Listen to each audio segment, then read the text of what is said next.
sesuatu amalan atau suatu perkara yang kita lakukan.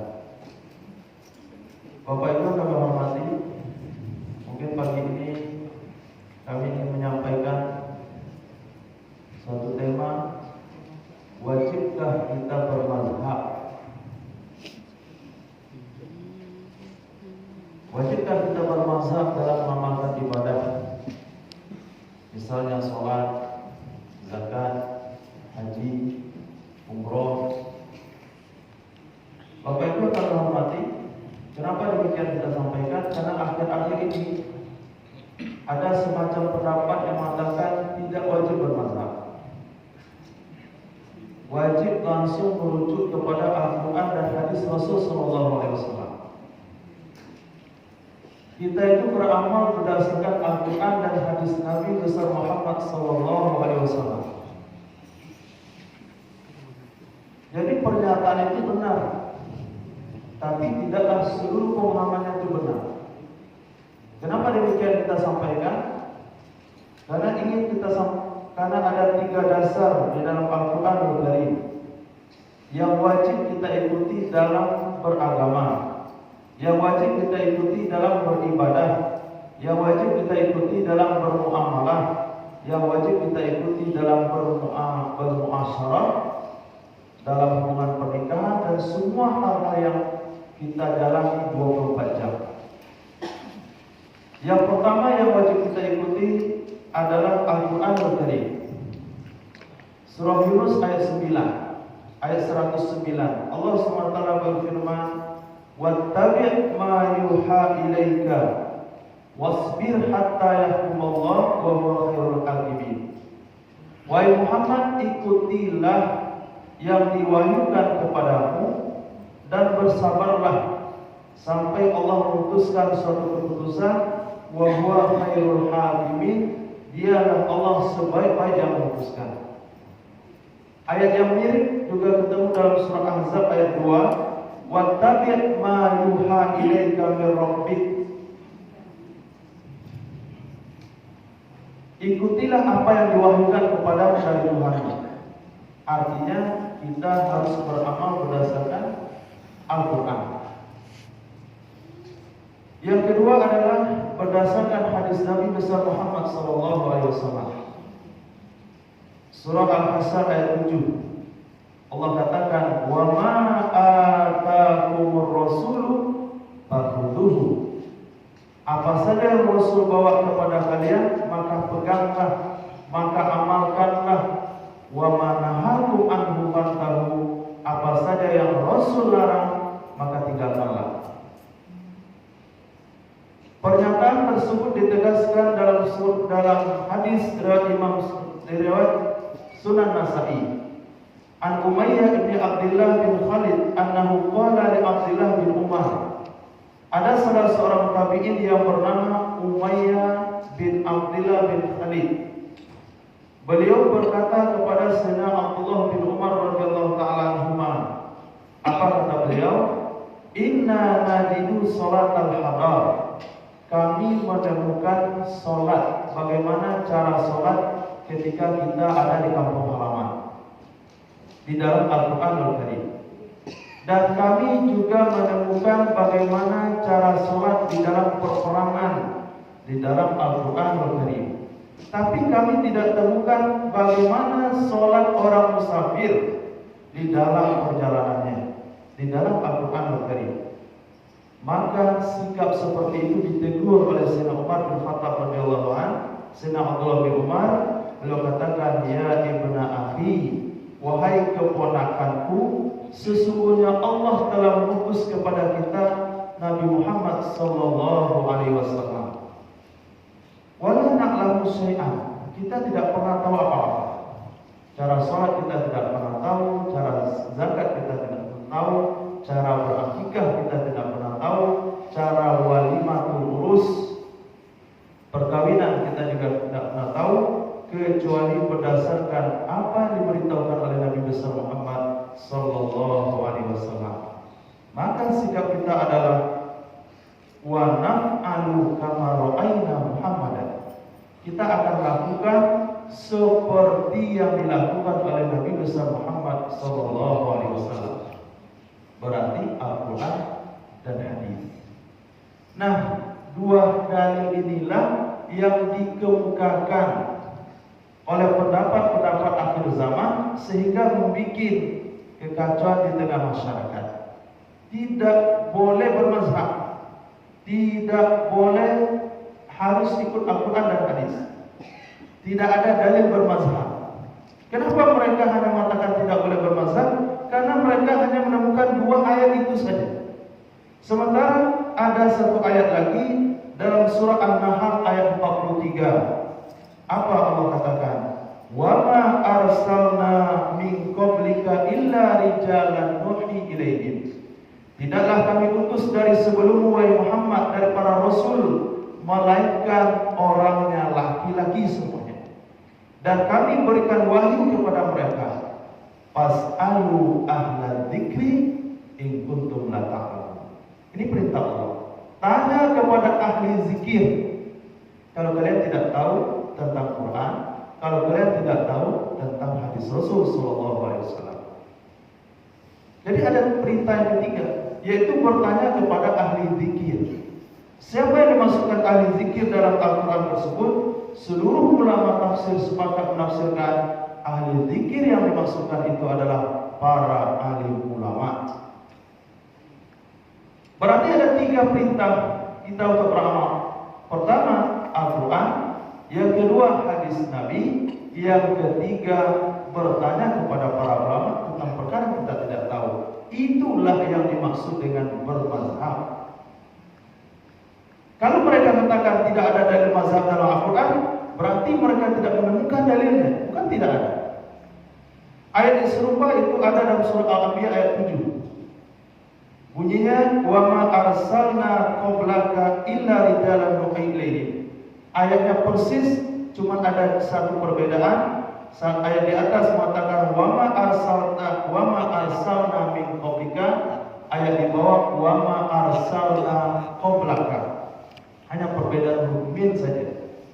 Bapak Ibu yang kami hormati, kalau kita lihat persentase ayatnya, maka Bapak Ibu yang kami hormati, sehingga dalam ayat tersebut dalam surah An-Nahl ayat 43, Al-Anbiya ayat 7, kita diperintahkan bertanya kepada para ulama tentang hal-hal yang kita tidak ketahui. Berikutnya hadis yang menyatakan bahasanya ada mazhab Islam.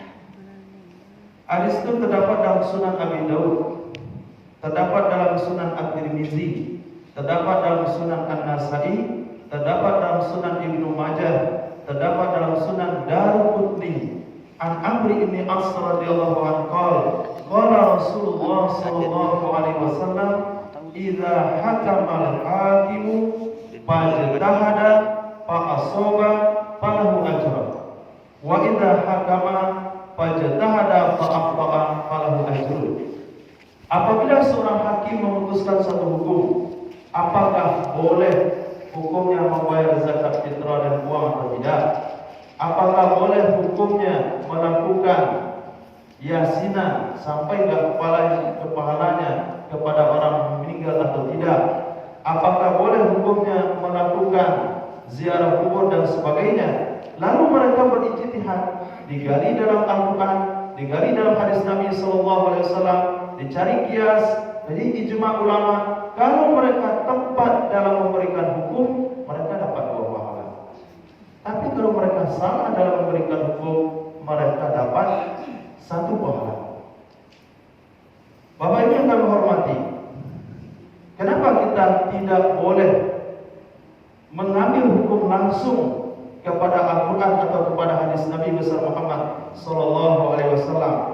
Mengenai Al-Quran, kami mengutip satu hadis daripada Sayyidina Ibnu Abbas radhiyallahu taala anhu. Hadis itu terdapat dalam Sunan At-Tirmizi. Nabi sallallahu alaihi wasallam bersabda, "Man qala fil Qur'ani bi ghairi ilmin falyatabawwa maq'adahu minan nar." Siapa yang berani berkomentar tentang ayat Al-Qur'anul Karim ayatnya, ini maksudnya. Ini ayatnya, ini kesimpulannya. Tanpa dasar ilmu pengetahuan agama, hendaklah dia mengambil tempat di dalam neraka. Berarti berkomentar tentang ayat Al-Quran tidak boleh kecuali berdasarkan ilmu pengetahuan. Begitu juga hadis Nabi yang berbunyi, Nabi SAW bersabda, "Man qala fil Qur'ani bi ra'yi fa asaba faqad akhta'a." Siapa yang berkata dalam Al-Qur'anul Karim, berkomentar tentang ayat Al-Qur'anul Karim dengan pendapatnya, tepat pendapatnya tersebut dengan apa yang diinginkan oleh Allah, tapi tanpa dasar ilmu pengetahuan, berarti dia telah berbuat sebuah kesalahan. Kalau tepat, berbuat sebuah kesalahan. Kalau nggak tepat, bagaimana kira-kira? Itu sebabnya para ulama dalam setiap cabang ilmu pengetahuan ada pakarnya. Kita pengen mengenal tafsir Al-Quran, rujuk kepada ahli tafsir. Berarti kita bermazhab kepada mereka dalam bidang tafsir. Kalau kita pengen membaca hadis Nabi besar Muhammad SAW, rujuk kepada ulama hadis. Berarti kita bermazhab kepada ulama hadis dalam hal tersebut. Kalau kita mau berbicara tentang hukum fikih, batalkah wudu bersentuhan dengan wanita atau tidak? Batalkah wudu bersentuhan dengan istri atau tidak? Kemudian ketika seseorang menyentuh kemaluannya, batal wudunya ataukah tidak?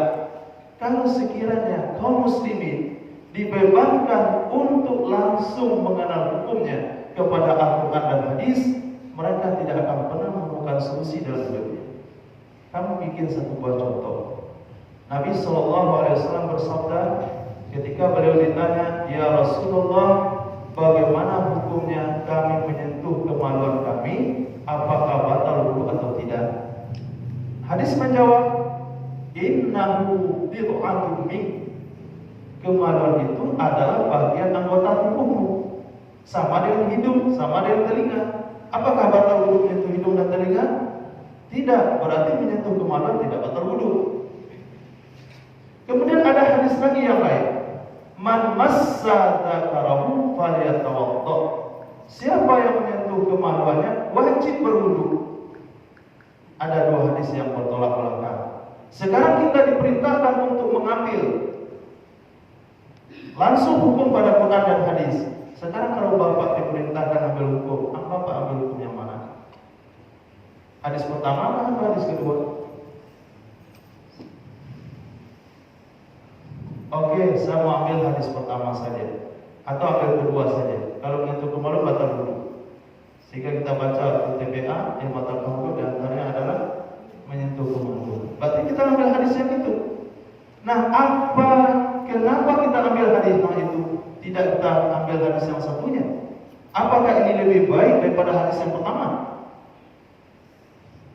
Tidak bisa kita selesaikan.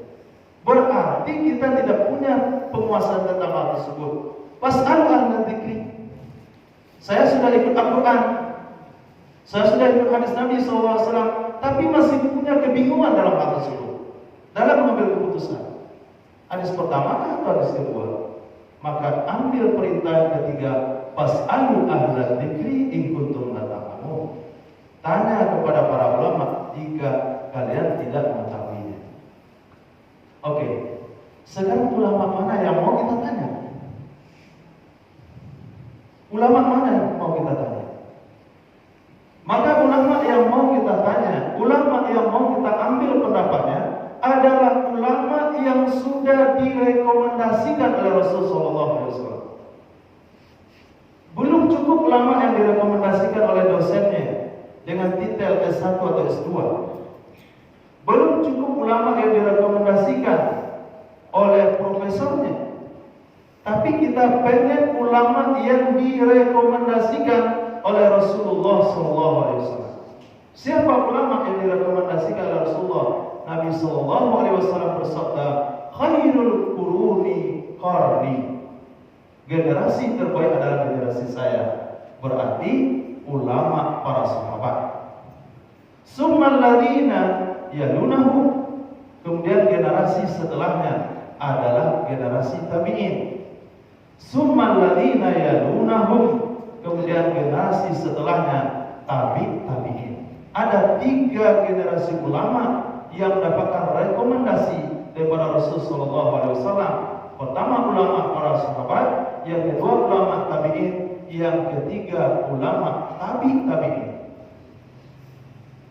Lalu imam mazhab itu ramai orang, tapi yang mazhabnya dibukukan sampai hari ini, dipelajari sampai hari ini, itu ada 4 mazhab.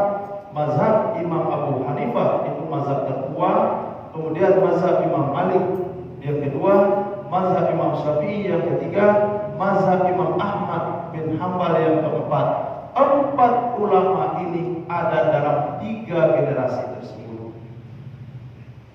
Nah, kalau 4 ulama itu ada dalam generasi tersebut, berarti kita sudah bertanya kepada para ulama sebagai perintah Allah. Berarti kita sudah mengamalkan Al-Quran. Berasal ala zikri in kuntum la ta'lamun. Dan kita sudah mengambil pendapat ulama yang direkomendasikan oleh Rasulullah. Berarti kita sudah mengamalkan hadis Nabi SAW. Itulah maksudnya ikut Al-Quran, ikut hadis Nabi Muhammad SAW menurut pandangan ulama yang sudah dijamin keilmuannya oleh Rasulullah SAW. Akhirnya Nabi SAW bersabda, nanti akan lahir dari keturunan saya seorang ulama yang ilmunya menyinari seluruh dunia. Para ulama hadis sepakat menafsirkan hadis itu adalah Imam Syafi'i rahimahullah. Bapak Ibu yang kami hormati, lalu datang yang baru kemarin, dia belajar, mungkin usianya lebih kecil dari bapak-bapak, ibu-ibu, kemudian tamat sanawiyah, belajar bahasa Arab ala kadarnya, kemudian masuk aliyah, belajar bahasa Arab juga ala kadarnya, itu pun juga dipaksa oleh orang tuanya, kemudian dapat belajar ke Mesir, kemudian dengan gelar LC-nya, kemudian menyambung S2, lalu mengatakan tidak wajib bermazhab. Kita langsung pada Quran dan hadis Nabi Muhammad sallallahu alaihi wasallam. Dari dasar mana mereka mengatakan hal tersebut? Langsung kepada hadis Nabi Muhammad sallallahu alaihi wasallam.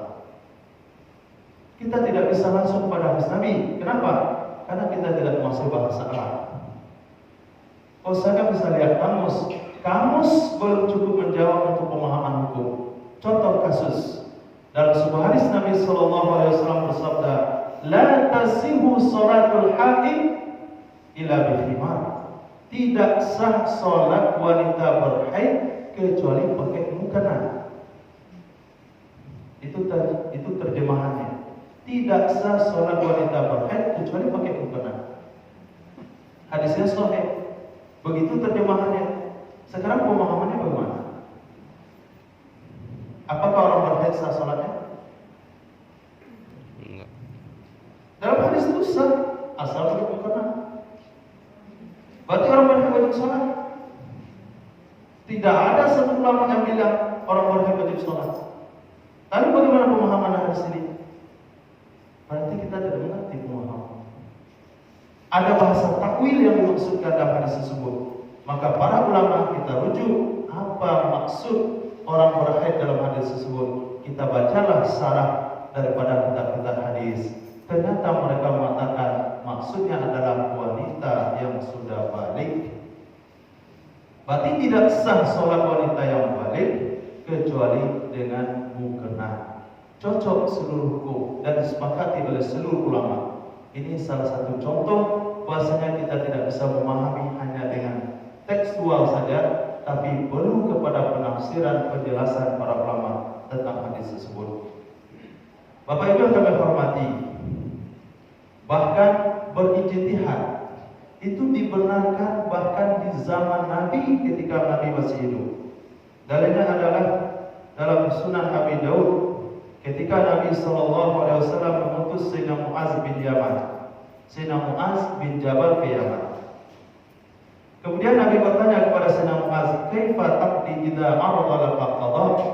Bagaimana engkau mengambil keputusan wahai Muaz kalau sekiranya ada satu kasus yang dilaporkan kepadamu? Sayyidina Muaz menjawab, "Saya akan memutuskan dengan Al-Quran."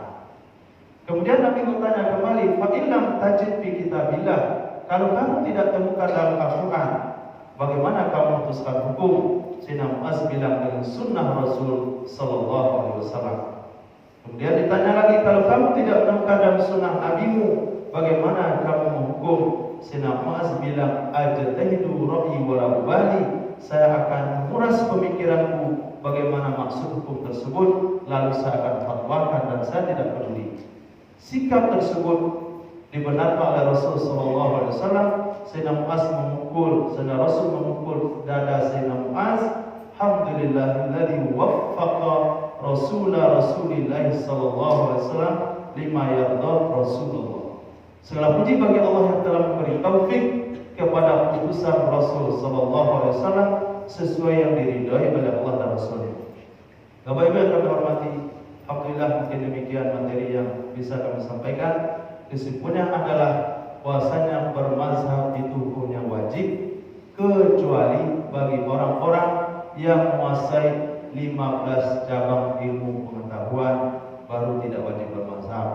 Di antaranya adalah nahwu, sharaf, usul fikih, mustalahul hadis, ilmu hadis, tafsir, balaghah, mantiq, ma'ani, ilmu ikhtilaful hadis, ilmu rijalul hadis, kemudian ijma' para ulama, lebih kurang 15 ilmu pengetahuan kalau dia kuasai, itu mereka tidak wajib bermazhab. Tapi bagi kita yang awam yang hanya bisa mengikuti, membaca terjemahan misalnya, itu wajib mengikuti satu mazhab. Bapak Ibu sama mungkin ada pertanyaan.